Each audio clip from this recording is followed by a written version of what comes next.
믿기 어려운 세상에 속지 않는 재해를 드리는 풍수맹가의 생기누리 이춘기입니다.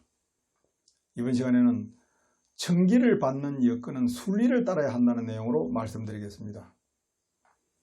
구독과 좋아요를 눌러주시면 방송에 큰 힘이 됩니다.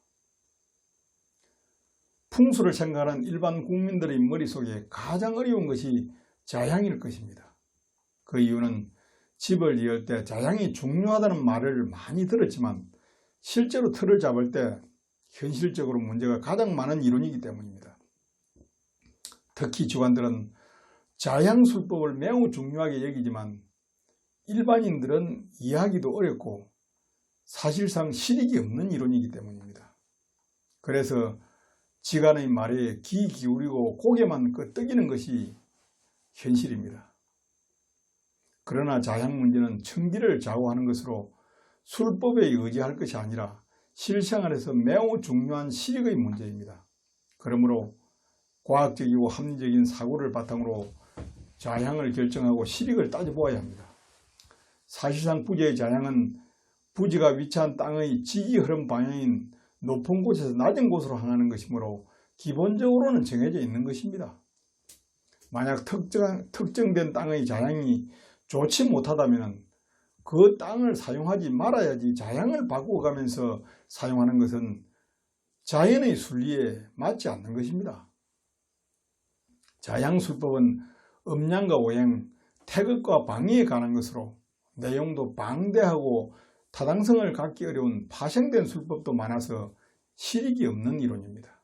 그러므로 건물을 지을 때 자양은 땅의 주변 상황을 고려하고 과학적이며 합리적인 식견으로 정하는 것이 가장 좋은 방법입니다.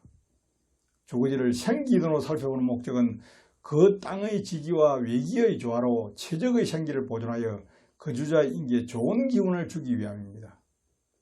그러므로 현실적으로 가장 타당한 방법은 주변의 산세 등을 감안하여 자양을 정하는 것이 좋습니다.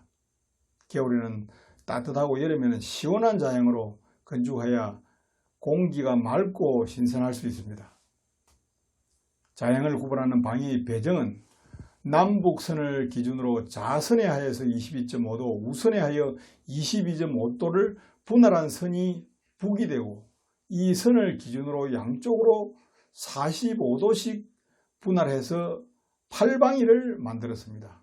풍수술법에서 가장 많이 사용하는 24방위는 이 방위를 다시 3개씩 나누어 한 방위가 15도에 해당이 됩니다. 자양은 부지의 뒤쪽 등진 방위를 좌라 하고 정면의 방위를 향이라 하여서 이 둘을 합친 것을 말합니다. 그래서 정남향을 바라보고 있는 경우에 자자오향이라고 이름을 붙였습니다. 자양을 구별하는 실제적인 이익은 부지상에서 바라보는 방향에 따라서 바람과 햇빛은 물론 공기 중에 존재하는 각종 파장을 받는 것이 다르기 때문입니다. 그러므로 같은 대지에서도 건물의 자양에 따라서 집이 받는 총체적인 청기가 달라져서 거주자 인기에 영향을 미치는 것입니다. 가장 흔한 예로서 햇빛과 지자기에 의한 자력선을 들 수가 있습니다. 햇빛은 받는 각도에 따라서 온도가 다르고 적외선과 자외선의 양면에서도 차이가 있습니다. 또한 자력선은 곳에 따라 차이가 있습니다. 공기 중에는 0.4에서 1가우스의 자력선이 존재하지만 건물이나 인공구조물에서는 그 절반밖에 받을 수가 없습니다. 자력선 부족은 신체 이상을 노출할 수가 있으며 어느 방향으로 오래 노출되느냐에 따라서 차이가 있습니다.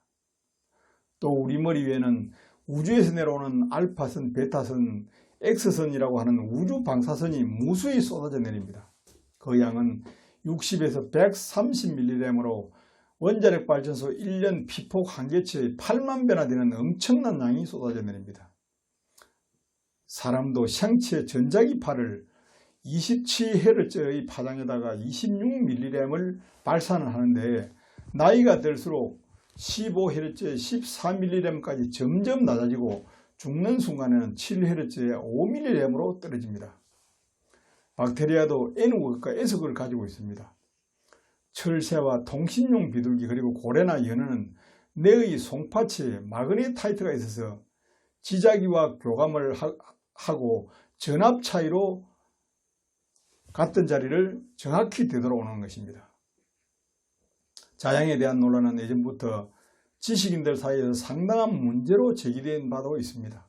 대표적으로 성호 이익은 술서에는 풍수자양의 이의를 밝히지 아니하였고 내가 술가들에게 물어보았으나 대답을 하지 못하였다라고 기록하고 있습니다. 이 말은 당대 최고의 풍수사들조차도 자양의 의의와 타당성을 말하지 못했을 정도로 객관성을 인정할 수 없다는 것입니다.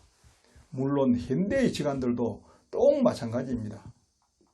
자양술법은 특정인들이 만든 검증받지 못한 단순한 이론에 불과합니다. 그러므로 일반인들이 실제로 활용하기에는 무리가 많고 혼란스러운 술법이라고 할 수가 있습니다. 현실적으로 방해의 시력을 냉철히 따져보면 땅속에 생기가 형성되는 묘지에는 자양이 그다지 중요하지 않음을 알 수가 있습니다. 그러나 반면 주거지와 건축물의 방해는 일조량 풍향 등과 직결되어 있어서 건물 내부의 온도와 훈기 그리고 생기의 형성 정도와 안전성을 좌우하게 되므로 매우 중요합니다. 현실적으로 건물 방해는 자양술법에 의지하지 말고 기감의 바탕을 두면서 주변 산세를 살피고 팔방이가 가진 특징을 참고해서 활용하는 것이 가장 좋습니다. 요즘 건축물들처럼 주변 지시를 무시하고 무조건 남용을 선호하는 것은 극히 잘못된 일입니다. 또한 건축 자재의 성능이 좋아졌더라도 주변 환경을 무시한 남용 선호 건축물이 실제로 좋은 것만은 아님을 살아보면 알게 됩니다. 더욱이 그런 건축물은 가장 중요시해야 할 부지를 둘러싸고 있는 주변 지형에 의한 생계의 관리 문제를 무시하는 것이며 시각적으로도 매우 불안정합니다. 결과적으로는 건축물의 가치를 떨어뜨려서 금전적으로도 큰 손해를 보는 경우를 많이 볼 수가 있습니다. 감사합니다.